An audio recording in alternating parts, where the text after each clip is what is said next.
Sejam muito bem-vindos ao Godot Podcast. Eu sou Luana Jordão. E eu sou Carol Gomes. E aí, Renê, seja bem-vindo ao Godot Podcast. Oi, meninas do Godot Podcast. Era isso, gente! Era isso que era pra ter falado. Exatamente. Mas vocês vão cortar, né? Ou não, provavelmente vai entrar isso, porque assim é mais legal, tá? Oi, meninas do Godot. Pronto, foi melhor. Gente, ele fala, a blusa ali só... Exatamente. É o meme, é o meme. Mas aqui você vai falar com a gente. Dependendo da pergunta, eu só vou apontar pra camisa. Isso é uma ótima estratégia, gente. E o coração? Corte pro Instagram. Tá aqui. Bem polêmico. É isso. Polêmico.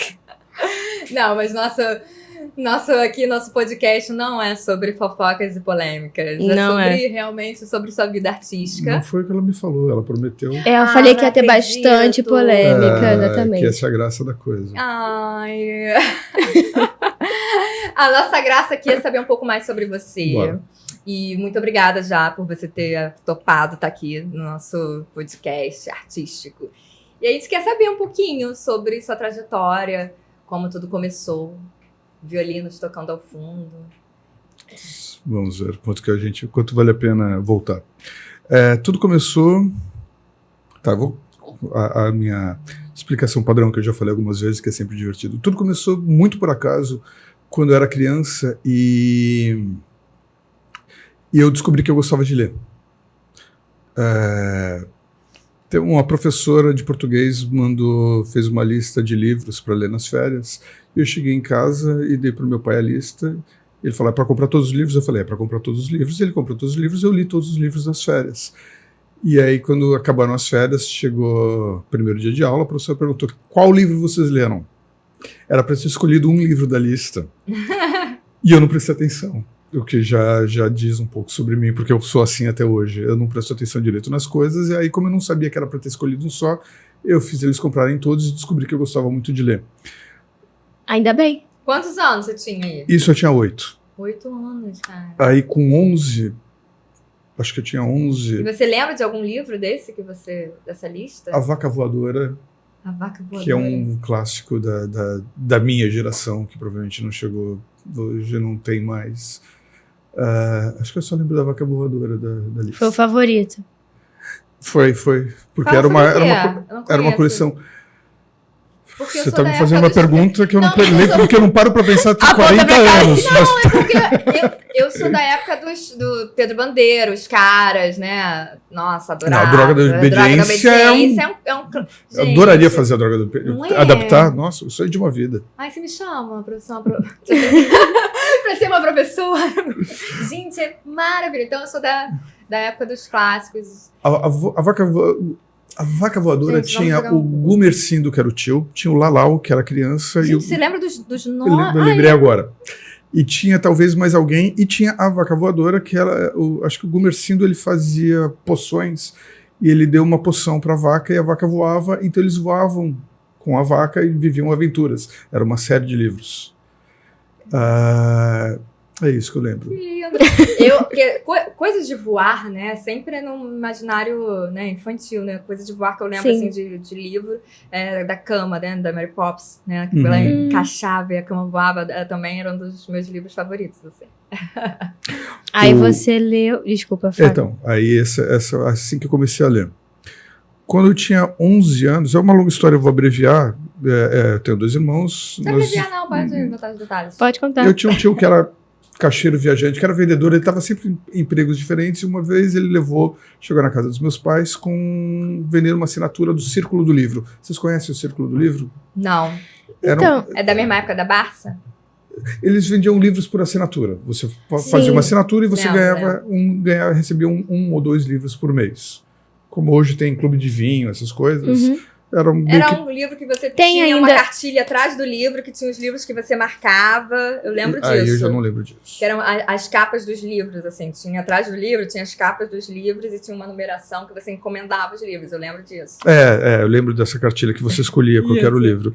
E aí ele queria vender uma assinatura para os meus pais. E quando você fazia assinatura, você ganhava 3 livros. 3 filhos, um livro para cada filho. Tenho 2 irmãos mais novos, os 2 escolheram livros infantis. E eu escolhi um livro que eu gostei da capa. que era um livro adulto, de um autor pouco conhecido, embora o pai fosse um pouco mais conhecido, chamado Luiz Fernando Veríssimo. E que era Ed Morte e Outras Histórias. Eu não só devorei esse livro, como comecei a escrever por causa desse livro, porque esse livro ele me dava algumas das crônicas. Eu pensava em continuações. Então, por muito tempo eu escrevi achando que escrever e ler eram uma atividade, era a mesma atividade. Uma era uma consequência natural da outra. Eu achava que todo mundo que lia escrevia. Eu comecei a escrever assim. Um segundo bônus disso é eu devo minha carreira inteira a esse livro, ao Luiz Fernando Veríssimo, porque se você pensar no Veríssimo, ele faz crônica de costumes, ele brinca, ele tem um humor, uma ironia, um deboche, um olhar irreverente sobre as coisas. Eu sou uma fraude, eu roubei tudo dele. Tudo que eu faço é uma espécie de continuação disso. Eu levei muitos anos para me dar conta que eu não sei se eu já era assim. Encontrei ali um autor que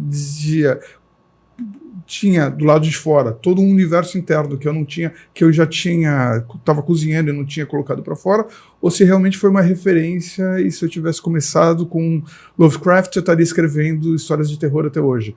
Mas eu me encontrei nesse livro, li quase toda a obra do Veríssimo depois, foi uma grande referência, ainda é uma referência, mas foi uma referência de leitura por muito tempo.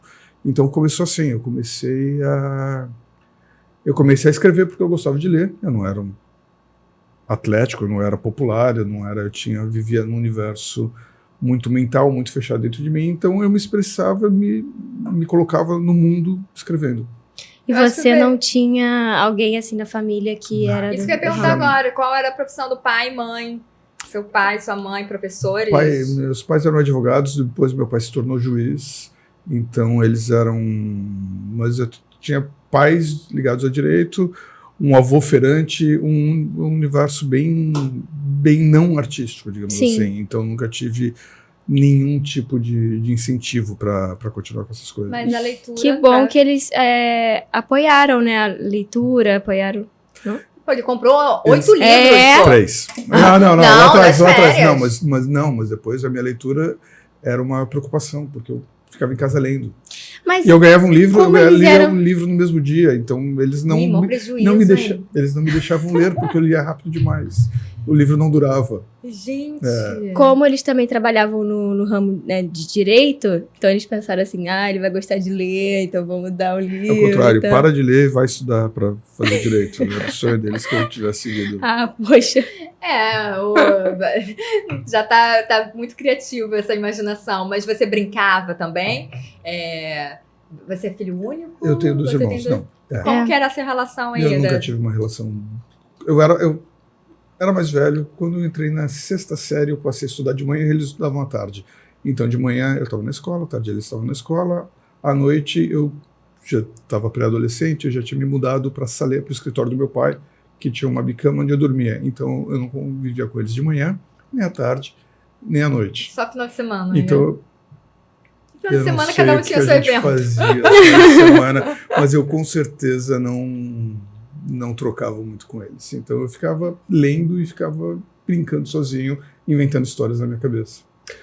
Quando eu mudei de escola, na 7ª série, vamos falar isso, que eu fiquei sem graça agora, mas tá. Na 7ª série, primeira aula de redação, a professora deu um tema, fomos para casa, escrevemos, foi ali que eu descobri que não era todo mundo que escrevia.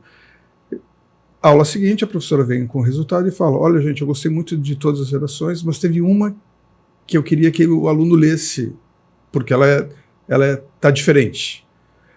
E eu estava tão ansioso quanto todo mundo para saber de quem que era, e era minha. Então foi ali que eu comecei a entender que eu escrevia um pouquinho diferente, que eu tinha uma coisa... própria, mais bacana, de um gosto especial. Eu acho que é traduzir o pensamento na palavra, que isso nem todo mundo consegue, né? Aliás, é muito difícil.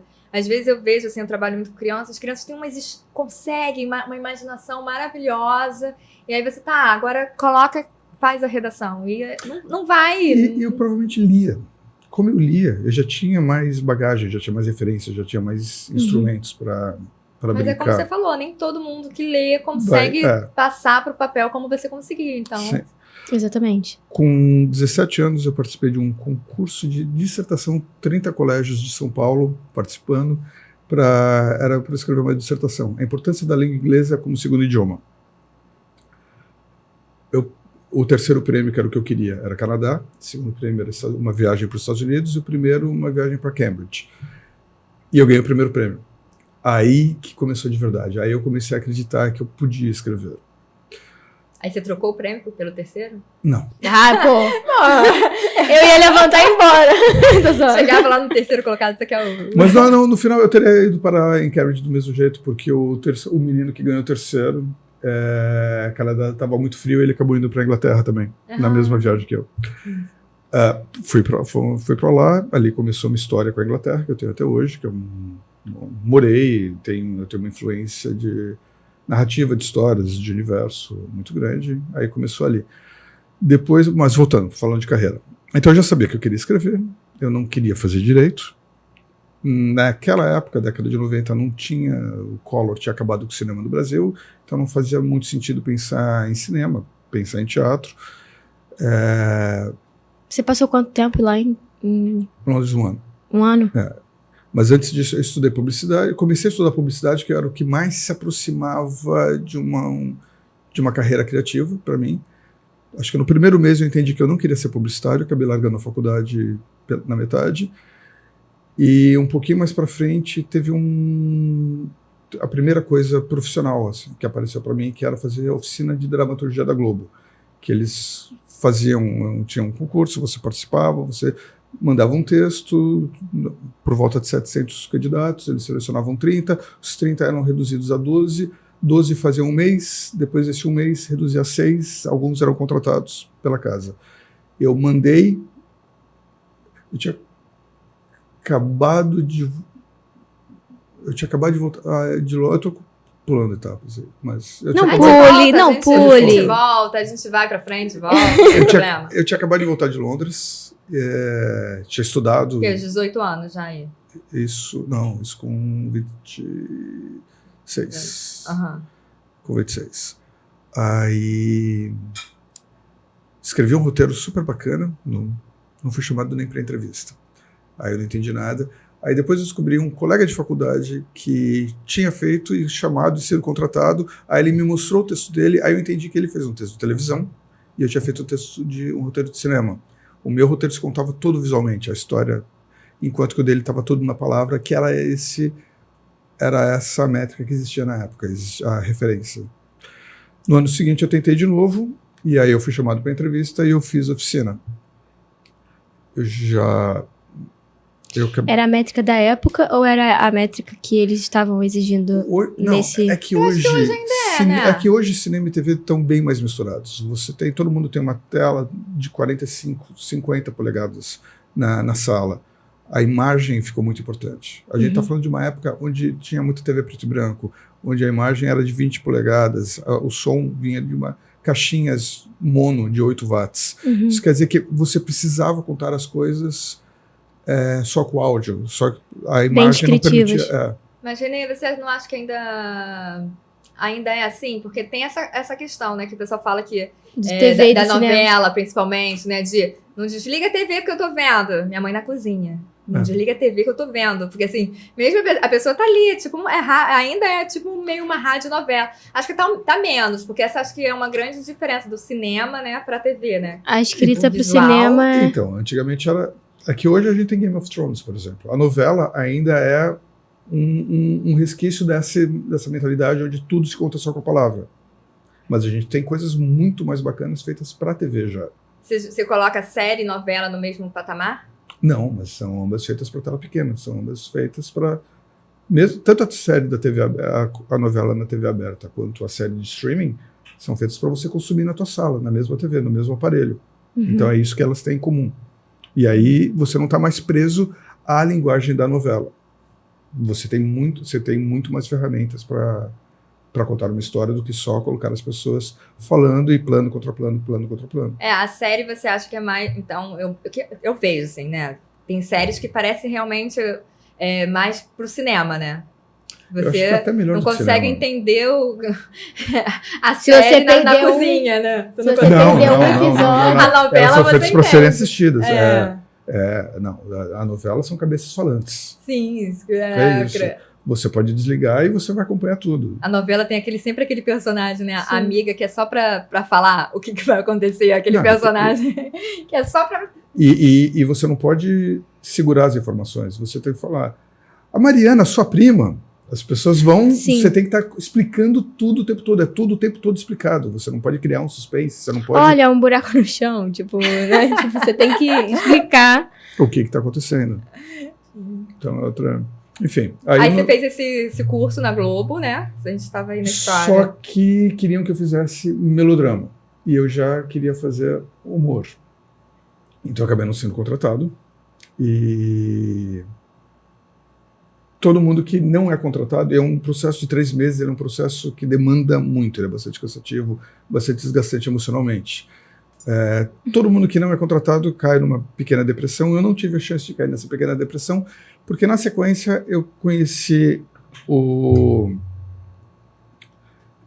Foi quando eu conheci o Regis Faria, que era diretor, estava começando como diretor, e o Fábio Assunção, que queriam fazer um seriado de humor, uma coisa tipo Friends, que era tudo que eu queria mais fazer na vida, um seriado de humor tipo Você Friends. assistiu todos os Friends? Assisti. Óbvio. Mas eu assisti, Só a Carol que não assistiu. mas eu assisti enquanto passava. Aí é um privilégio. Não, isso mostra que eu sou velho. Mas, sim, só que isso estava muito cedo ainda para isso. Não existia nem Sai de Baixo ainda. Sim. Então, escrevi um piloto, tal, começamos a trocar. Foi quando eu comecei a vir para o Rio de Janeiro. Ficava hora na casa do Regis, hora na casa do Fábio. Mas aí ainda não tinha, o mercado não estava maduro para esse tipo de produto e a coisa acabou não rolando. Foi aí que você virou carioca, veio pra cá? Quase. Aí foi E abriu o restaurante dele. Não, a minha franquia, que é assim que eu vivo, porque ninguém vive de roteiro no Brasil. Oh, meu Deus. Não, mais ou menos um pouquinho depois disso, eu já vinha com uma certa frequência para o Rio de Janeiro e foi criada a Associação dos Roteiristas. Eu vim num bonde de São Paulo para participar da primeira assembleia, acabei entrando para a diretoria, isso fez com que eu começasse a vir uma vez por mês, e aí eu fui estreitando os laços com o Rio de Janeiro, e não essa que eu fiz com o Regis e com o Fábio, mas eu criei um outro seriado que uma atriz queria fazer, e ela fazia muita publicidade, ela começou a levar em muitos lugares para tentar vender, e nisso chegou num cara que trabalhava na Sony, e fui lá conversar com ele, ficamos horas conversando, a gente se deu muito bem, mesma idade, universos semelhantes, e eu não sabia, mas ele estava vindo para o Rio de Janeiro para trabalhar numa produtora que era Total. E aí quando ele veio, ele me chamou para trabalhar na Total, para ficar lá participando do desenvolvimento de projetos, para ser a pessoa, meio que a figura que lida com os criativos, com os projetos que chegavam, e escrever coisas lá dentro. Foi assim, isso foi o começo oficial da minha carreira, digamos assim. Foi assim que... Você gosta dessa parte burocrática também? Não, eu odeio. Mas eu não fazia a parte burocrática. O que eu fazia era, eu lia os projetos que chegavam e fazia um relatório e dividia. Não, porque você participou da direção de associação, sempre são coisas... não. Pois é, eu não sei por que eu faço isso. Agora que ele se deu conta. Eu sempre fiz isso. Eu tenho esse problema quando as Gente, mas pessoas não é que eu era da parte burocrática mesmo? Eu nem sabia. Não, mas agora a última diretoria da associação, a então candidata a presidente, que agora é presidente, que é a Dani Royle, ela me chamou para integrar e a diretoria, e ela queria que eu fosse... Aí quando chegou a ficha, era para participar do seu diretor financeiro. Mas de jeito nenhum, não tem o menor cabimento fazer uma coisa dessas. A Dani é ótima também, né? Ótima roteirista. Agora eu tô lembrando assim. Ela já veio aqui? Não, uma opção ó, da gente chamar aqui. É uma ótima opção. Fala bem também. Pois é, mas eu acabo fazendo essas coisas. Aí você saiu correndo quando você se tocou, né? Não, burocracia não. Eu acabei não participando tanto. Eu já tive mais envolvido com essas coisas todas, agora eu tô mais na minha. Enfim, aí eu estava na Total fazendo isso, lendo projetos, desenvolvendo, e chegou um filme que eles iam fazer, que era uma versão brasileira de um filme mexicano. Um filme mexicano chamava Sexo, Pudor e Lágrimas, e tinha uma versão brasileira, então iam fazer uma versão brasileira que chamava Sexo, Amor e Traição. E eles estavam com um problema que o roteiro estava com problemas, o roteiro não estava funcionando. E precisavam mexer no roteiro, já tinham trabalhado com os roteiristas, já tinham chegado mais ou menos num ponto de saturação. Isso acontece. Eu já entrei em projetos na metade, eu já comecei projetos que eu acabei saindo e outra pessoa entrou. Isso é um processo normal de afinidade, de o que cada um tem e de combinar com o que todo mundo espera. E aí chegou esse projeto, aí falaram, bom, a gente precisa mexer nesse roteiro, vamos dar uma chance para esse menino que já está aqui, que já está recebendo o salário dele. E eu meio que reescrevi os diálogos, eu devo ter reescrito 80% dos diálogos sem mexer na estrutura, porque já tinha um plano de filmagem fechado, já tinha data para começar, e eu reescrevi meio que em tempo recorde, e onde eu consegui colocar muito do meu humor, muito da minha coisa. O primeiro filme da Total foi Avassaladoras, que fez 300 mil espectadores, que assim, todo mundo achou um resultado maravilhoso. Aí o Sexo, quando foi lançado, fez 2 milhões e 300 mil espectadores. Caramba. Eu tinha uma carreira. Isso me deu um pé firme na porta. Tem coisa aí, foi tem assim coisa que aí. Começou.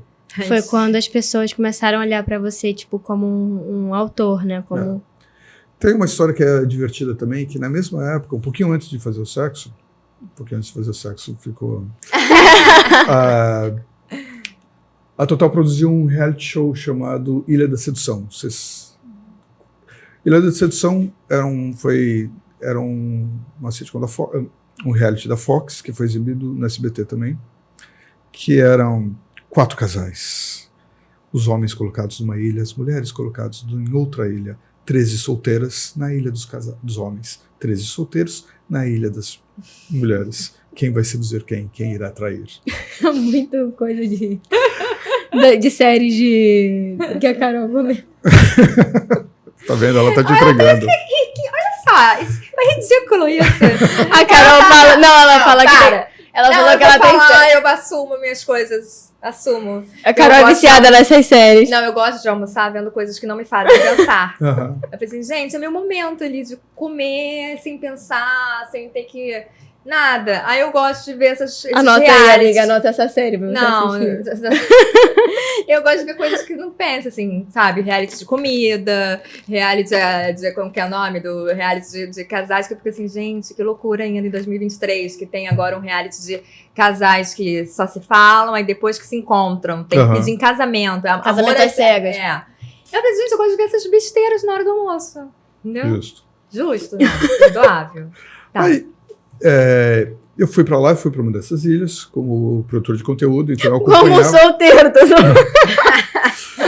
Eu acompanhava, eu guiava o câmera que estava acompanhando as pessoas. Dá close na bunda. Ou não, ali, vamos pra lá, vamos pegar aqui, bota a câmera aqui, pega essa conversa. Mas você também, assim, desculpa falar, mas assim, tem a influência da rede que tá te pagando. Como o roteirista lida com isso? Não, tem uma... Tipo, ali nem teve tanta... Ou eu não soube que tinha e eu não fiz, porque eu era um pouco inocente pensando, um reality é um reality. A gente deixa acontecer. Não, porque falando uma polêmica agora, eu nem vejo realities assim, não consumo reality brasileiro na hora do reality, entende? E tá tendo uma polêmica agora sobre a Fazenda, sobre a manipulação de um reality. E eu vi algumas postagens no Instagram. Sério? Exatamente isso, sobre... acho que foi que é tudo combinado, tudo marcado. Montenegro tava botando no Instagram dele, tipo, nossa, que absurdo, incentivo à violência, incentivo, sabe, coisas muito descaradas. Tudo pela audiência, né? Direcionando o reality, entendeu? Então, a minha pergunta foi essa, se você sentia esse direcionamento quando você... Tinha uma coisa de, vamos tentar dar uma forcinha para que esse determinado casal aconteça, para o programa acontecer. Mas não havia nada combinado com eles. E o público tava torcendo? Era algo que tava ali, tipo, sempre Tipo, vocês gravavam tudo? Não, a gente gravou tudo e editou tudo antes de começar a exibir. Entendi. Então Não era...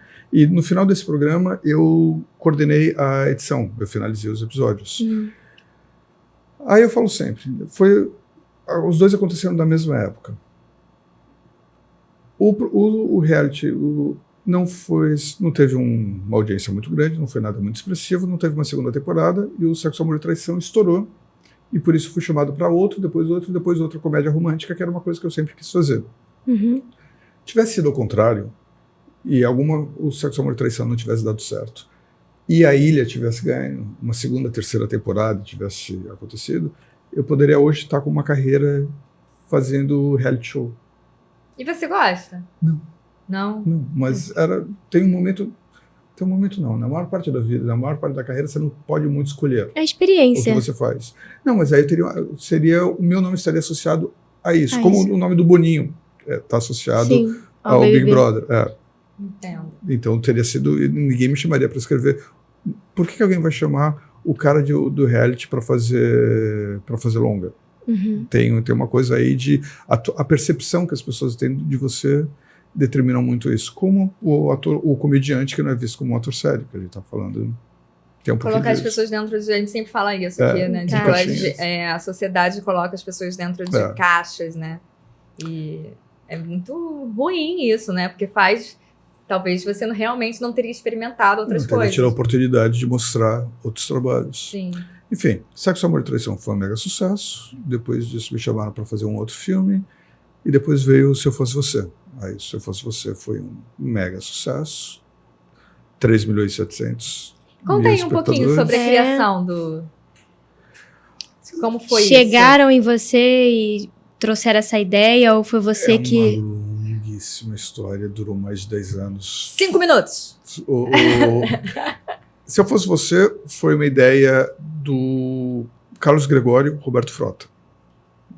Roberto Frota, ator, Carlos Gregório, ator e roteirista. E que eles escreveram uma década antes. Eles gostaram da ideia, acho que, se não me engano, foi uma ideia do Roberto que ele falou para o Gregório gostou, escreveu o roteiro, levou para uma produtora, a produtora ia fazer, acabou não fazendo, depois foi para uma outra produtora, ia fazer, acabou não fazendo, o roteiro tinha alguns problemas, entregaram para um casal de roteiristas que escreveu um roteiro completamente diferente do original e acabou morrendo, e aí ficou nesse limbo por 10 anos. O filme chegou meio que por acaso na Total, mexeram mais, o roteiro continuava com problemas, entregaram para um outro autor que, de novo, jogou fora jogou fora o roteiro original, escreveu um roteiro novo, que também não estava funcionando, e aí me chamaram. Eu já tinha saído da Total, eu acho que nessa época eu tinha ido para a Globo, escrevia sob nova direção, mas aí me chamaram para mexer no roteiro, e eu não gostava do roteiro que ia ser filmado, que estava essa última versão, mas eu gostava de muitas coisas que estavam no roteiro original. Ia ser um casal mais jovem que ia fazer, já estava com tudo pronto quando o roteiro caiu, quando me chamaram. Foi, de novo, um processo meio maluco. E esses atores mais novos que iam fazer Cláudia Helena saíram, e ia ser uma direção do Jorge Fernando, que, como caiu o roteiro, o processo acabou, ele tinha um outro filme para fazer, ele teve que sair, e nisso foi aí que o Daniel Filho entrou, porque o Daniel já era produtor executivo, o Jorginho saiu, ele falou, não, tudo bem então eu dirijo. E quando ele saiu, quando o Daniel entrou, a primeira coisa que ele falou foi, só que eu quero um casal mais velho, eu quero o Tony e a Glória. Muda a história toda, né? Gente, quando eu falo, já lembro de cena do Tony, gente. É maravilhoso. Vai meme até hoje no Instagram, né? Os dois têm carisma, funcionaram muito. E que bom que ele alterou essa questão da idade, né? Acho que foi a chave ali. Não, tudo ali funcionou. Aí, quando a Yafa, que foi quem me ligou, ela ainda estava na Total, me ligou para falar, para eu escrever, a primeira coisa que ela me falou foi, vai ser o Daniel. A segunda coisa que ela me falou foi, e vão ser Tony e Glória. Então, desde o começo, já tinha eles. O que ajudou muito. Escrever, claro. Com certeza. Já tem, porque você já já escuta conhece, com a voz deles, você já tem um... Você já imagina a cena com eles. Mas isso de imaginar a cena com eles, escutar a voz, mais pra frente, quando a a gente vai chegar num outro filme que eu vou falar mais sobre isso, que vai ser mais divertido. Aí começou o processo, aí trouxeram também a Adriana Falcão, já que era um filme de homem, se passando por mulher, no pele de mulher, mulher do pele de homem. Ia ser bacana ter uma mulher junto, escrevendo, então um homem e uma mulher. Funcionou super bem, adoro a Adriana. E você se dá bem escrevendo em conjunto? Consegue? Como que é? Uma sala de... Não, nunca uma sala. Eu não funciono com sala. Eu adoro... Gente, é o menininho do escritório do pai ainda, gente. Olha lá, fica lá sozinho, gosta? Não, mas todo roteirista é assim. Solitário, com seu cafezinho. Eu adoro escrever junto, mas eu adoro a primeira fase de escrever junto, que é montar a história, que é ter... As ideias iniciais. Que é botar a coisa no papel, montar você faz os alicerces. Você pega assim um post-it, aí cola aqui. Eu sou insuportável. Do post-it? Da organização, da sistematização. Gente, tem um cursinho pra me ensinar? A primeira coisa que eu faço quando me chamam para o projeto é traçar uma linha e eu já divido os atos. E enquanto eu não sei o que acontece em cada ato, em cada virada, eu não começo a pensar na história. Eu sei para onde a história vai, eu sei como ela acaba, eu vejo como a história vai progredindo, eu monto tudo, depois eu abandono metade, porque eu tenho uma estrutura muito organizada, é o meu lado racional, é o meu lado... Ou é burocrático? Técnico. Não é burocrático, nunca é burocrático, eu sempre fujo do lugar comum, eu sempre fujo do óbvio, eu sempre quero entender até onde dá para ir naquela ideia, mas eu já boto isso no papel antes. Porque aí, na hora de escrever os diálogos, e essa é a parte solitária, essa parte... Aí não sou eu e mais alguém, aí sou eu e os personagens. Aí eu deixo os personagens conversarem e eu só transcrevo o que eles falam. E aí eu me permito ser o mais livre possível, porque como eu já tenho a estrutura, como eu já tenho para onde a história vai, eu sei até onde eu posso deixar, soltar a história, e aí eu posso modificar ela. Porque as modificações, se os personagens estão indo mais para cá do que para cá, eu sei onde que tem que ser a correção, eu sei onde que eu tenho que mudar na estrutura para encaixar. Fala. Não, eu fico assim meio leiga, né? Querendo saber, assim, né? Leiga mesmo de como montar o roteiro, né? Claro que a gente sabe mais ou menos. Mas eu queria saber como, então, é fazer um roteiro em conjunto. Ela te passa, aí você olha e volta, você olha... Vai trocando ideia. Eu ia perguntar sobre uma coisa... Modifica, essa tá legal, essa não tá...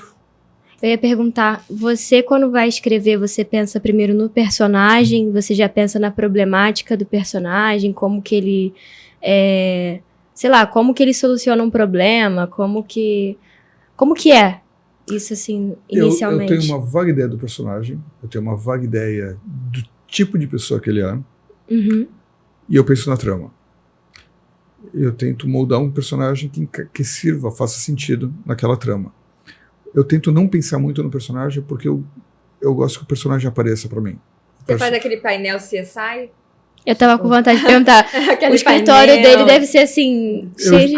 Uma coisa... Não, eu fiz isso só em um filme que foi o Assalto ao Banco Central, porque como o Assalto ao Banco Central acontecia com 3 tempos diferentes, a narrativa era não linear, então você tinha...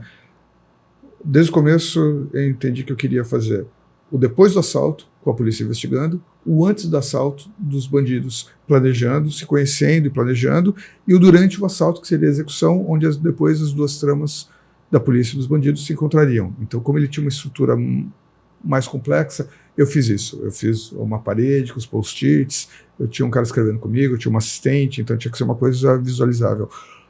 Hoje eu faço no Word, eu faço tabelas e mostro e divido. Agora à tarde eu tenho uma reunião com um roteiro que já estava escrito quando eu entrei e eu estou trabalhando com eles. Eu não tenho nem tempo para escrever, mas eu estou mexendo junto. Então a primeira coisa que eu fiz foi, a partir do roteiro, eu transformei ele numa escaleta, eu fiz um passo a passo de cada cena, aí eu dividi as 3 tramas, então eu fiz uma tabelinha onde você tem o número da cena, você tem o que acontece, você tem trama A, trama B, trama C, e depois eu separei tudo que acontece na trama A, tudo que acontece na B, tudo que acontece na C, porque assim eu consigo visualizar e falar, ó, tem que trocar aqui, tem que mexer nisso, tem que fazer aquilo. Roteirista é um editor mental, né? Sim. Com certeza. O roteirista é um editor mental? É um editor mental, mas eu aprendi mais na ilha de edição do que em qualquer outro lugar, mais do que em set, mais do que qualquer curso de roteiro. Porque na ilha você tem exatamente o mesmo trabalho, só que em 3D. Sim, sim. Eu amo. E aí chega aquela pergunta, você sempre escreveu inconscientemente dirigindo? Não, isso foi vindo aos poucos. À medida que eu fui aprendendo, a gente está sempre aprendendo, então eu comecei a escrever sabendo que eu tinha um diálogo legal, divertido. Depois eu descobri que o meu diálogo era horrível, mas até chegar ao ponto de... Ganhou prêmio de 300 milhões. Não, mas... Então, eu acreditava nisso. Aí quando eu comecei a reler e descobri que o diálogo não era tão legal quanto eu achava. Foi uma experiência interessante. É triste, né? Nossa, você lida bem com frustração? péssimo. Mas eu não lido com frustração. Lida bem, gente. Quem lida bem com frustração? Mas eu tenho uma técnica muito boa para isso. Qual? Explica. Primeiro, o meu problema não é a frustração em si. Eu não tenho problema nenhum em ser contrariado, nem admitir que eu estou errado. O meu problema com a frustração é que quando eu crio uma expectativa de alguma coisa, eu visualizo ela acontecendo. Gente. Quando eu visualizo ela acontecendo, ela meio que se torna real. Isso é péssimo. Porque eu tenho uma conexão muito tênue com a realidade. A minha imaginação e o real estão muito Cabeça próximos. de artista, amor. Eu tento aquilo. Crie porcos, crie galinhas, mas não crie expectativas. Eu tô tentando trabalhar isso em mim. Então, toda vez que eu criava uma expectativa, eu visualizava aquilo acontecendo e meio que ela já tinha acontecido dentro de mim. Uhum. Quando não acontecia na vida real, você tinha essa diferença que era difícil de processar. Mas aí eu acho que não é expectativa. E talvez você tenha criando um objetivo. E aí isso é bom. Não, porque não acontece. Não, é uma expectativa. Então, como é que eu passei a lidar com isso? Eu não crio expectativa de nada nunca. É difícil, eu tô tentando. É triste também, né? Você ficar nesse lugar não é difícil, mas é triste. Porque eu vou sair com uma garota, vai ser legal? Não sei. Se for bom, vai ser bom. Se for ruim, vai ser ruim. Uma entrevista de emprego. Pode ser que eu pegue, pode ser que eu não pegue. Uma estreia. Nossa, que legal, você tá animado? Não. Gente. Mas eu não tô chateado, eu tô super feliz que vai ter a estreia. Eu tô nessa mesma onda. Fui dirigir. Anestesia. Vocês ficam anestesiados. Não é anestesiado, é pronto para o que for. O dia que eu fui. Budista, né? Quando eu fui gravar, quando eu fui dirigir um curta, a produtora chegou pra mim, que era uma das atrizes, e aí, né, você tá animado? Eu, não.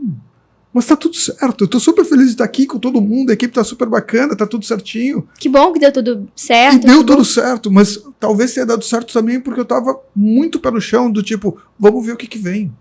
E tá tudo bem isso. Momento pensativo. Falta borboleta no estômago? Falta. Eu lembro da borboleta no estômago. E toda vez gente, que... Isso aqui tá ficando muito saudosista. Eu lembro... Não, gente. Não, mas olha, eu vivo melhor assim. Não, a expectativa realmente eu concordo com o René. Eu concordo com o René. Tá bom, eu vou aprender com você. Porque, assim, todas as vezes que eu vou também com muita sede ao pote, eu acabo me frustrando. Real. E aí eu fico, será que se eu não tivesse, talvez poderia... Se eu não depositasse uma energia em cima daquilo, talvez poderia ter dado certo. Não sei. É o universo, né? Tem coisas que é pra ser, tem coisas que... Mas voltando um pouquinho, Vamos. Voltando a falar de roteiro, Vamos lá. Que a gente tava falando de trabalhar em grupo. Eu comecei trabalhando em grupo. Mas você é super adaptável, né? Por trabalhar tantos roteiros, assim... que Você já foi assistente, né? Então você... Já também, não, já colaborei. Eu sei estar nos dois lugares. Eu sei estar obedecendo, eu sei estar mandando, eu sei estar num ambiente relativamente democrático, que é mais difícil. Sim. O meu primeiro projeto, já após a oficina da Globo, foi com duas pessoas que tinham feito a oficina também. Um deles tinha uma ideia que eu e um outro cara gostamos, falamos, vamos desenvolver isso juntos? Vamos. Discutimos os três, redefinimos tudo, e aí a gente decidiu que um iria escrever a primeira metade, o outro iria escrever a segunda metade, e o terceiro iria fechar e revisar. Uhum. O terceiro que iria fechar e revisar tinha sido orientador na oficina, ele era um pouco mais experiente, então a gente escolheu ele para isso. E como eu já tinha escrito 2 pilotos de seriado antes, a gente decidiu que eu iria ser o primeiro a escrever, porque eu daria a voz, ajudaria a dar a voz, dar o tom. E era a segunda metade. A gente tinha decidido como seriam os personagens todos, que eram 7 personagens, e aí eu comecei a escrever, e começou a rolar. E tinha uma cena onde tinham todos os personagens presentes, e tinha uma personagem que não estava... Eu não conseguia escutar ela, não conseguia entender qual que era a voz dela, não conseguia entender de onde ia sair o humor dessa personagem. Eu fiquei uns 2 dias brigando, porque a cena não andava, porque eu não sabia o que fazer com ela. Aí me caiu a ficha. Ela não era essa personagem que eu já tinha definido, ela era outra coisa. E quando eu entendi quem ela queria ser, o que ela tinha a fazer ali para contribuir, ela veio na hora. Então eu liguei para eles e falei, ó, a fulana não está funcionando assim, que tal, tudo bem para vocês ela ser assim, assim, assim? Aí eles, beleza. Aí foi ali que eu entendi como é importante deixar o personagem se manifestar, deixar ele falar, esperar que ele diga a que veio. E aí são camadas, porque quanto mais você escreve, melhor você vai entendendo o personagem. Eu vejo professores de roteiro, eu vejo roteiristas que criam perfis de personagem de 5 páginas, que definem o signo, que definem a família toda, todo o histórico. Isso nunca funcionou para mim. Não. Porque isso me aprisiona. Eu quero que o personagem me fale se ele tem um irmão, uma irmã, se ele se dá bem, se dá mal. Isso eu só vou descobrir enquanto eu estou escrevendo a cena, porque a cena vai pedir alguma coisa. Vai pedir essa resposta. E aí ela vai estar dando... Essa resposta vem de verdade. É orgânico e não uma decisão racional minha. Porque é nesse momento que eu paro de ser racional.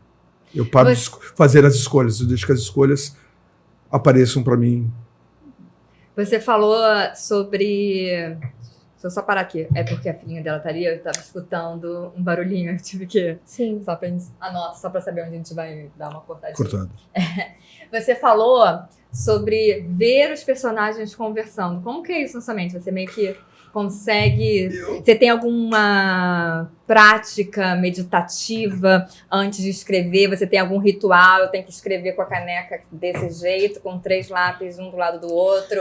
E você tem algum ritual? Eu ia perguntar sobre isso. Não, enfim. Vamos falar sobre o ritual. São 2 perguntas aí. Sim.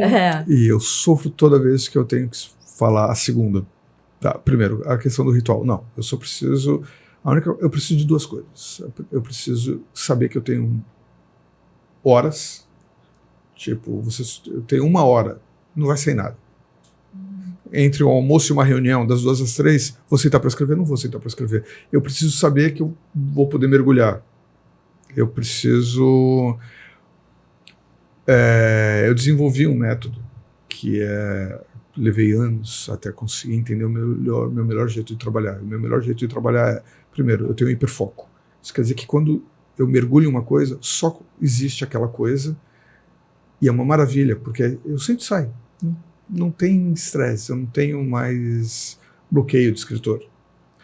O problema é, eu não consigo fazer mais nada. Se eu tenho uma conta para pagar, isso me atrapalha, eu não consigo escrever. Se eu tenho que resolver um outro problema, se eu tenho que atender um telefonema, se eu tenho que fechar uma escaleta que eu estou devendo para alguém, eu não consigo ser multitarefa, não consigo me dividir. Dos homens também, né? Homens não conseguem fazer 2 coisas ao mesmo tempo, né? Não é questão só de roteirista, não. De vocês. A mulher a gente faz tudo. Está resolvendo 3 coisas numa metade do cérebro. Exatamente. Eu tive uma namorada que falava que eu era mono. Ela sabia quando eu estava falando com ela no telefone, ela sabia se eu tinha aberto uma gaveta para escolher a cueca que eu ia vestir. Parava de falar. Porque eu já não conseguia isso acontece coordenar. comigo e com meu pai. Eu falo, pai, preste atenção. Ele, mas eu tô prestando... Pai, você não está prestando atenção. Eu sei que você está fazendo outra coisa. Entrou no Então, se eu consigo me isolar, então eu aprendi a compartimentar meu tempo. Então, quando eu tô... Hoje à tarde eu vou trabalhar nesse projeto, é só esse projeto que existe. Ontem eu estava fazendo outra coisa, era só essa outra coisa. Eu tenho que esvaziar completamente e preencher completamente. Eu ia te perguntar se você consegue escrever, tipo, 2 projetos ao mesmo tempo. Eu acho que não, né? Eu consigo, desde que eu tenha dias separados. Tem esses intervalos. Entendi. E eu tenho o meu horário para escrever, o meu horário ideal, que é das 2 às 8. E outra coisa que eu ia perguntar... Você não é da noite, né? Você não é do roteirista da madrugada, não, né? Não. Eu sou muito bagunçado. Eu sou muito desorganizado. Eu achei que ele ia falar, sou muito organizado no horário. Mas por causa disso, eu criei métodos, eu criei âncoras intencionais para me organizar. Então eu tenho horário de acordar, horário de comer, eu tenho horário de trabalhar. As manhãs são para mim, muito raramente, só se eu estou muito apertado eu escrevo. À tarde é para escrever. À noite, ou eu faço leitura, ou eu faço reunião, ou eu faço social, ou sessão de filme. À tarde sou eu sozinho no computador. E manhã eu vai de yoga, a fazer compras, a conversar com alguém sobre alguma coisa. Dá atenção pro filho também, né? Nunca. Meu filho está na escola de manhã. Ah, entendi. O lance dos personagens que é o que me dá trabalho de explicar. Que é... As pessoas comparam muito com receber, com... Como é que... Isso é uma coisa meio espiritual, né? Baixou baixou o roteirista. Baixou os personagens. Baixou os personagens. O que eu faço eu simplesmente sento e eu já sei o que vai ser a cena, já tenho uma ideia do que vai ser a cena. Eu não gosto nem de... Eu só escaleto, eu só defino direitinho o que vai ser a cena quando eu me encomenda, quando eu estou sendo contratado, eu tenho que estar passando, acompanhando, dividindo etapa por etapa. Mas especialmente os meus textos que eu escrevo para mim, às vezes eu não sei nem para onde a história vai. Eu simplesmente sento, eu basicamente começo a assistir a cena acontecendo na minha cabeça e só vou transcrevendo os diálogos. Então, o maior prazer que eu tenho na vida escrevendo é quando eu estou escrevendo alguma coisa com humor e eu estou no meio da frase do personagem e eu escuto o personagem falando uma coisa engraçada que até um segundo antes eu não sabia que ele iria falar. E quando ele fala aquilo, eu dou risada, porque me surpreende. Eu não sabia que ele ia falar isso, eu achei a frase muito boa, muito legal. E eu me divirto escrevendo. Você ia falar sobre isso, sobre uma experiência de um filme que você já escutava a voz até dos atores. Não, mas aí é outra coisa. O que eu ia falar no Assalto ao Banco Central, eu já tinha uma leve ideia de quem seria o elenco. O personagem do Millen foi o Millen. Eu escrevi para o Millen. Millen fez bem pra cacete. Tava feliz da vida que o Millen é um puta ator. Tinha um segundo personagem que era do Mineiro, que ia ser um outro ator, que é o Heriberto que pegou. Eu tinha escrito com esse outro ator na cabeça. Heriberto mandou muito bem. Tinha um terceiro personagem, que é do Doutor, que tinha sido escrito pro Caruso. Quem fez o Doutor foi o Tonico Pereira. Gente, Tonico Pereira Sim, maravilhoso. Então, calma. Eu escrevi pro Caruso. Caruso é um puta ator. Escrevi com a voz do Caruso na minha cabeça. Caruso teria feito muito bem. Primeira leitura de mesa, todo o elenco na mesa, equipe toda em volta, Marcos Paulo na cabeceira, eu ali, escutando a leitura. Tonico abriu a boca. Tonico fez uma coisa completamente diferente do que eu tinha escrito. Mas, assim, absurdo. Ele levou para um outro caminho que nem tinha passado pela minha cabeça. A partir daquele momento, duas coisas. Primeiro, virou meu autor favorito na vida. Segundo, eu entendi que ele é muito melhor do que eu, pelo menos com relação àquele personagem, porque ele fez um doutor muito mais interessante do que eu teria sido capaz de imaginar. Ele se apropriou. Mas é isso, você tem que ter um ator do tamanho de um Tonico para entender o personagem e reinterpretar o personagem sem perder o que o personagem, sem perder o que está no papel. As falas continuaram fazendo sentido, tudo continuou fazendo sentido, só que virou outra coisa. É sensacional quando isso acontece. É raríssimo isso acontecer. Atores sempre me perguntam o que você acha de Caco. O que você acha de Caco? É óbvio que eu vou falar, eu odeio Caco. Eu escrevo texto, é pensado. Ainda mais eu que escrevo muito humor, e o meu humor tem um ritmo, tem uma batida. Se você quebra a frase, eu não tenho o menor problema em trocar frases, mas eu troco. Em reescrever. Se alguma fala não está cabendo na boca do ator, eu vou e reescrevo. Com o ator, eu debato, eu encontro como fazer encaixar, mas não dá para trocar. O Tonico pode reescrever o que ele quiser, porque ele sabe ser dono do personagem sem desrespeitar o que tá lá. Isso é muito bom. Que incrível. É muito bom. Tem uma lenda que fala, né, que autor nem roteirista pode estar no momento de gravação, né? Nossa, imagina. Já Mas participou? É porque ele falou, Você já foi pra set, assim, ficou Não, assim? mas eu já fui para set como roteirista e ali eu tô de visita. E de boquinha De fechada. boquinha fechada. Eu já tive em set que o diretor me pedia meu input e eu dava e trocava. Eu tô e era imaginando uma bacana. cena do René assim, não foi isso que eu escrevi não, hein? Já aconteceu e eu fiquei muito quietinho e muito arrependido do que eu tava vendo. Mas em parte por causa disso que eu comecei a dirigir também. Eu comecei a dirigir meus projetos que eu tô dirigindo de forma totalmente independente, justamente para ter esse controle, para trabalhar com ator, descobri que eu amo trabalhar com ator.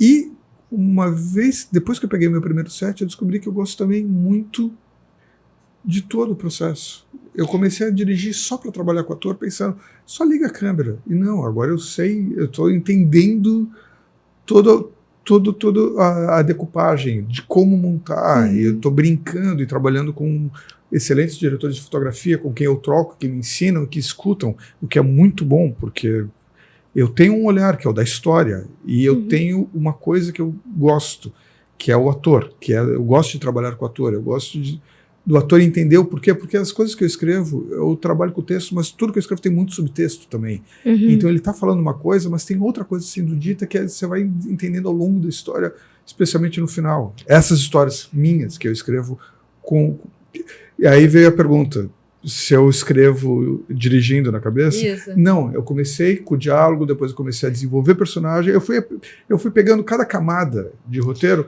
e me aperfeiçoando, e entendendo melhor. Agora, eu comecei a escrever porque eu comecei a dirigir em parte por isso, porque de uns anos para cá, que eu já escrevendo muitas coisas já para mim, já para entender onde eu queria, o que era possível chegar em termos de narrativa, aos pouquinhos eu já estava dirigindo. Então, quando se lê um roteiro meu, você fala, uma coisa que eu escuto bastante é eu tô lendo e visualizando toda a história, porque já está lá. Você coloca no roteiro estilo Nelson Rodrigues, assim, tipo, o lápis está em cima da mesa, do lado... Não sou muito detalhista. Não vou colocar jamais onde a câmera está, mas eu chamo a atenção para o que está acontecendo. Você consegue enxergar a cena a partir da importância daquele liquidificador, da importância da pessoa estar de costas. Se aquilo ali conta a história, né? O que eu coloco é a mise-en-scène, a movimentação. A movimentação, ela está muito clara do que está acontecendo. Muito bom. Todo esse trabalho de roteiro, direção, de você ter participado de edição, na ilha de edição. Acho que tudo isso... Tudo isso ajudou. Ajudou a me formar. Uns anos atrás, eu comecei a entender que estava vendo essa mudança da TV aberta, nem para TV a cabo, mas para o streaming. Antes do streaming, era o YouTube. Eu já vi que estava tendo uma... migração, né? Uma democratização, digamos assim. A possibilidade de fazer coisas de forma independente que antes seriam muito difíceis. Então eu comecei a brincar. Eu comecei a escrever esses textos para isso. Eu comecei escrevendo cenas curtas, que era só uma cena, que é normalmente um casal, um momento no tempo, um momento no espaço. Duas pessoas conversando e só no jogo, só na palavra. Tanto que algumas dá até para levar para o teatro sem problema nenhum, porque são duas pessoas conversando e tem aquele momento de virada. O meu interesse quando eu comecei a escrever era chegar nesse momento de virada, nessa pequena catarse, onde você está acompanhando a história, você acha que ela está indo para um lugar e de repente, vum, eu dou uma volta. Ai, isso é tão lindo, gente. Eu adoro me decepcionar com o filme, que você tá ali, ó. Ai, que... Não, mas... Eu adoro, eu sou atriz, mas eu adoro embarcar e me sentir idiota assistindo um filme, assim, ai, cara, eu sabia. Aí quando você vê, cara, não era isso, tudo que eu construí na minha cabeça. Aí, esse final de semana que eu tava com meu pai e com a minha mãe no cinema, aí meu pai virou depois de não sei quantas horas pra mim, o fulano vai fazer não sei o quê. Eu falei, agora que você descobriu isso. É muito bom, né? Essa magia da arte. Plantando as coisas. Né? Isso é muito bom, cara. Até hoje minha mãe conversa com o personagem às vezes e fala, sabia que ele ia fazer isso. Mãe, como tu sabia que ele ia fazer isso? Assim, é muito engraçado esse poder, né? E quando você também perde a mão, né? Assim, não é mais seu, né? Você jogou o filme ali. Você já recebeu comentário de uma cena que você pensou que ia passar pro espectador de um jeito, aí alguém faz um comentário. Sabia que era isso, não sei o quê. Que sabia ou que levou para um caminho diferente? Não, que levou para um caminho diferente. E você fala assim, não, claro que não, foi eu que escrevi. Não, aconteceu semana passada que eu fiz... eu escrevi um monólogo para um teste. E depois... A atriz fez muito bem, mas depois eu fui conversar com ela e ela veio me falar... Não, que essa mulher, esse cara, eles vêm de uma coisa assim, assim, assado. Eu falei... Ela criou um subtexto. Completamente diferente. Aí eu falei, não é bem assim. Ela, não, você tá errado. A história agora é minha. Eu sou atriz. Fui eu que escrevi. Aí ela, não, mas você não pegou... Foi um monólogo feminino. Você não pegou você não entende feminino da coisa. Tá bom. Então, mas eu achei legal. Ela deu... Gente, era tipo assim... Ela deu uma leitura que é dela. A história agora é minha. Funciona. Eu achei engraçado, assim, tipo, mas foi eu que escrevi. Ela, não, mas você não entendeu. Você não entendeu a sua história. Foi isso que ela quis falar. Volta e meia isso acontece, mas normalmente acontece porque o ator não entendeu o subtexto. Então, ele está preso naquilo que parece e não naquilo que está sendo acontecendo. Mas aí de fato. também não tem certo e errado, né? Mas assim, eu acho que é uma questão depende da produção. Se for uma produção... Tô aqui. Se for uma produção que faz uma preparação, que nem toda produção tem esse dinheiro e tem esse tempo para fazer de 3 meses antes, de entender, de pesquisar, aí acho que tudo fica muito claro, não tem como a personagem do nada criar uma historinha. No caso dessa menina, não tem certo e não tem errado. O que ela fez é coerente, não é o que eu pensei, mas fazia todo sentido. Sim. Agora, tem coisas que não é. Não é, tem depende. Um caminho. Não dá para dar uma leitura... Gente, não vamos dar a leitura... besta, porque a leitura besta é o óbvio que eu fiz só para enganar todo mundo. A verdadeira leitura é isso, e se você não trabalha sabendo que tem essa segunda leitura, a história fica sem graça, a história fica boba. E também tem a direção que pode pegar teu roteiro e falar assim, é isso, mas você já pegou teu roteiro e transformou numa coisa que tu falou assim, ei, tipo... E por isso que eu estou dirigindo. Tipo assim, né? Nossa, e eu tenho uma pergunta. Fala. Você já pensou em fazer algum trabalho, tipo, você escrever, você dirigir, você editar, ou você não se vê nesse lugar? Fazer tudo? De fazer tudo em um só, assim. Então, eu fiz agora, recentemente, eu dirigi uma websérie, então 25 minutos de material, que eu já tinha escrito, eu dirigi, eu produzi, acompanhei a edição, a finalização. Tu fez tudo? E odiei muito, porque eu não tenho essa cabeça de produtor. Eu não sou essa pessoa que consegue lidar com a edição e ter que lidar com o cara do áudio, ter que ligar com o cara da trilha, porque como eu sei fazer uma coisa bem de cada vez, esse trabalho multitarefa de estar coordenando várias coisas, para mim foi um inferno. Então eu não quero jamais editar. Eu quero aprender a editar até para fazer o primeiro corte, para já adiantar, para depois um editor bacana finalizar. E como você trabalha com ritmo de cena de comédia também, é importante isso você é importante, sacar. Exato. Isso que eu ia perguntar, você falou primeiro corte. Qual foi o roteiro que você reescreveu mais vezes, assim? Que tem isso, né? O primeiro roteiro, depois o segundo, revisão, é que se chama revisão? Tem o polimento quanto reescrever. Eu normalmente não reescrevo o roteiro, não preciso reescrever o roteiro, porque como eu planejo bem antes, eu vou acompanhando, passando. Eu falo para os produtores, para o diretor, qual que é a ideia. Eles toparam, beleza, eu escrevo um argumento, mostro o argumento, a gente mexe, altera o argumento, é esse o argumento? Beleza. Aí eu vou e escaleto. A escaleta reflete o argumento que eles já tinham aprovado, então não tem muito o que mexer. O roteiro reflete a escaleta, então não tem por que mexer tanto, reescrever. Já aconteceu de eu entrar... Isso aconteceu tem uns poucos anos. Me chamaram para trabalhar num seriado que já estava aprovado, já estava sendo vendido. E queriam que mexesse no segundo episódio, porque o segundo episódio estava muito mais complicado, não estava bom, e o primeiro já estava aprovado. Li o projeto todo, li o primeiro episódio, li o segundo, concordei. Sentei com os caras, foram bastante generosos de me aceitar, de trocar, de não ficar... Com ego, porque você deve Então, lutar muito com isso, né? Com ego, né? Tipo, ai, que saco. O trabalho todo, então toda a relação com eles foi sensacional. E a primeira coisa que eu falei foi, bom, vamos pegar essa história, esse roteiro e jogar ele fora, e vamos pegar os elementos dele que são bacanas, que tem muita coisa bacana, e remontar e reestruturar. Fizemos isso, reescaletamos juntos, aí dividimos quem ia escrever cada cena, apresentamos e o episódio foi aprovado relativamente rápido. O problema foi, aí o segundo episódio ficou muito superior ao primeiro. Então me pediram para retrabalhar o primeiro episódio também. Só que não me deixaram jogar fora para montar um novo. A gente foi mexer no episódio a partir do que já estava escrito. Nossa. Esse dá mais foi trabalho. o pior processo de nossas vidas. Nenhum de nós conseguia mais lidar, porque foram tipo 14 tratamentos. Nossa. E cada vez... E assim, eu queria trocar tal coisa. Aí falavam, não mexe em tal coisa, porque o canal já tinha gostado de tal coisa. Então a gente mexia em outras coisas e depois tinha que mexer nessa tal coisa, que se tivesse mexido desde o começo já tinha resolvido. Nossa. Foi uma colcha de retalhos, porque em vez de reestruturar e montar a história do jeito que funcionava, foi passo a passo. Você ia pegar ranço da história. Não, é engraçado. Ninguém tinha mais gás, Não, é ninguém tinha mais engraçado que energia, o canal, né? ninguém mais tinha segurança. Imagina. Não, era o canal, a produtora, Mas tô um falando, consultor que é estava uma lá não coisa, sei né? por quê. O canal não aprovou. E às vezes, falando aqui pra ninguém escutar, é tipo assim, cara, às vezes a pessoa nem entende tanto, né?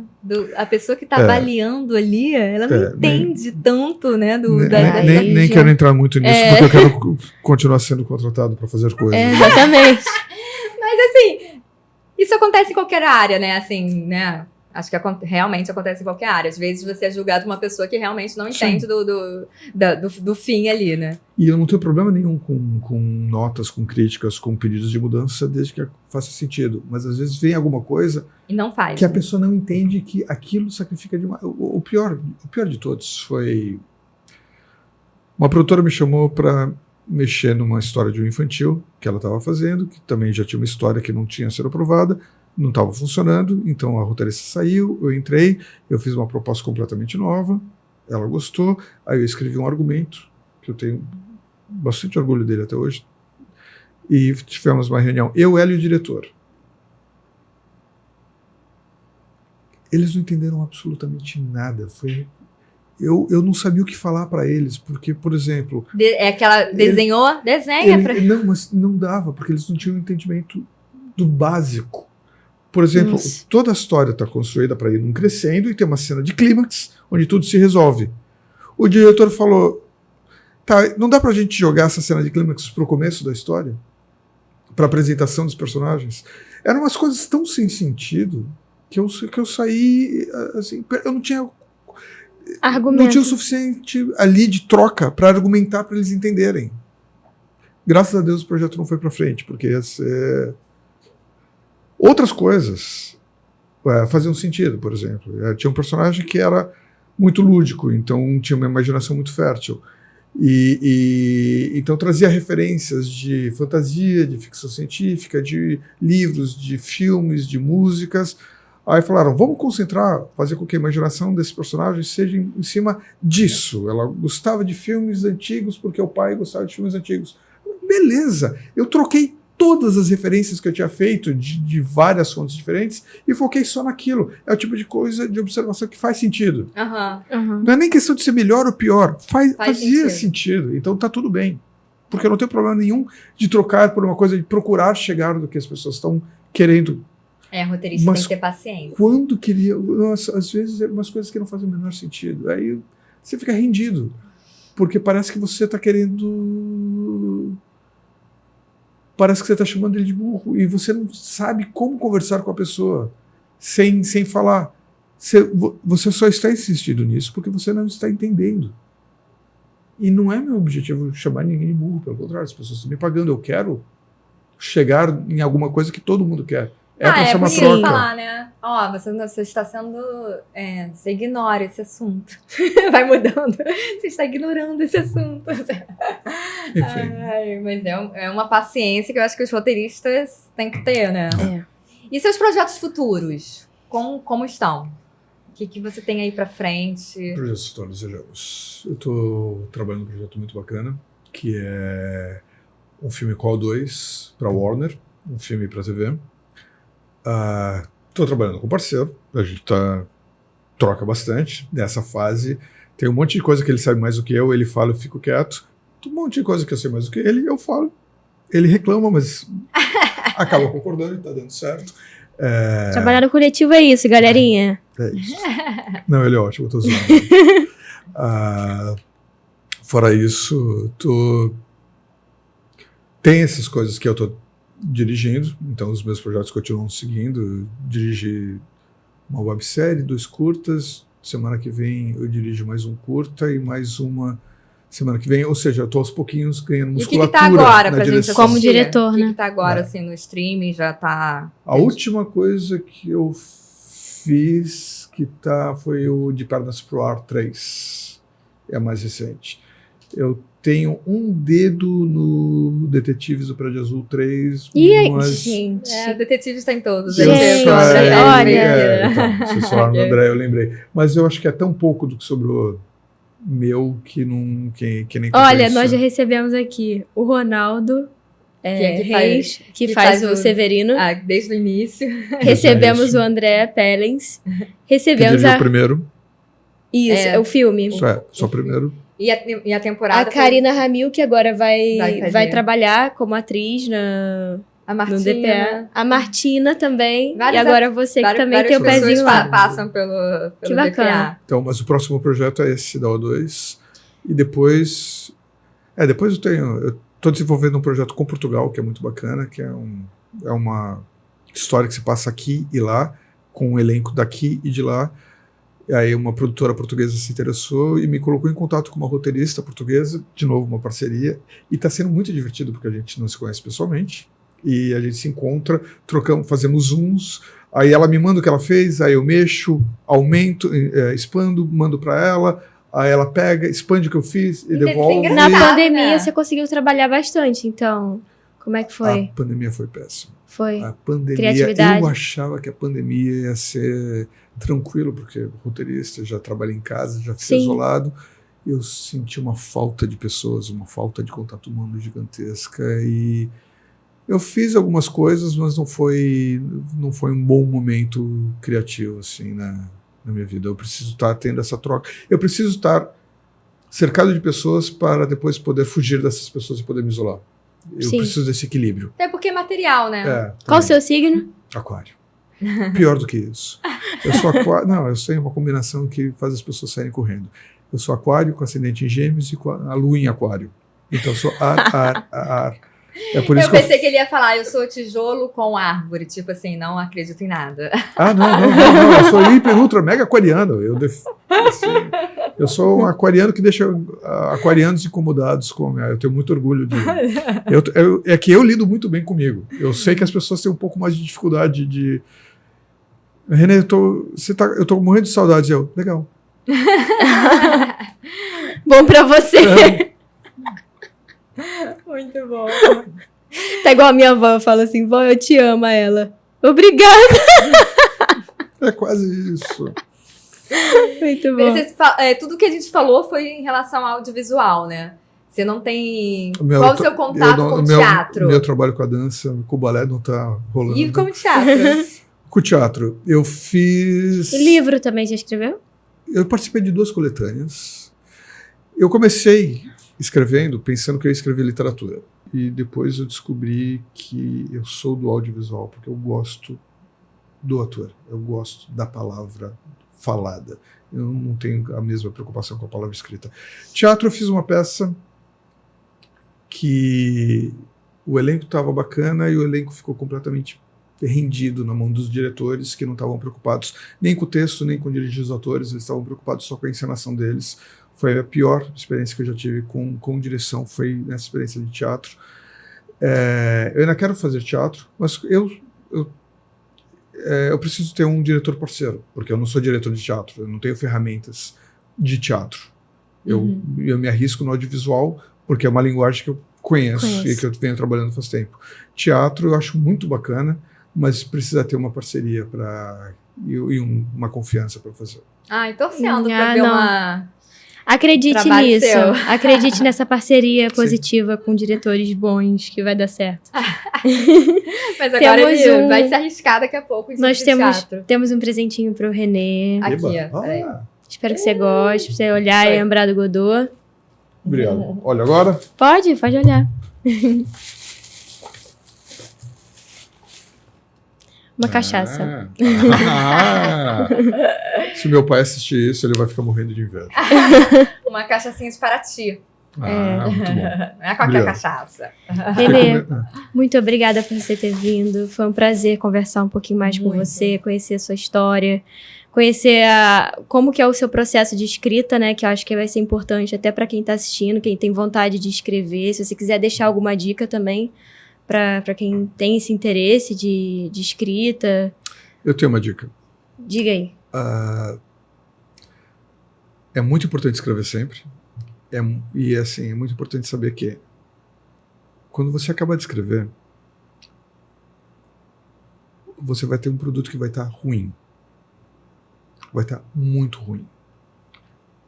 Necessariamente vai estar ruim, porque o próximo vai estar um pouquinho menos ruim. E o próximo vai estar razoável. E o seguinte vai estar quase bom. Essa é a abordagem que eu tenho para tudo na vida. Última pergunta. Você tem... Ninguém... falando de se frustrar, as pessoas querem que a primeira coisa delas já seja genial e já lance elas para a vida. Vai ser ruim. É um músculo.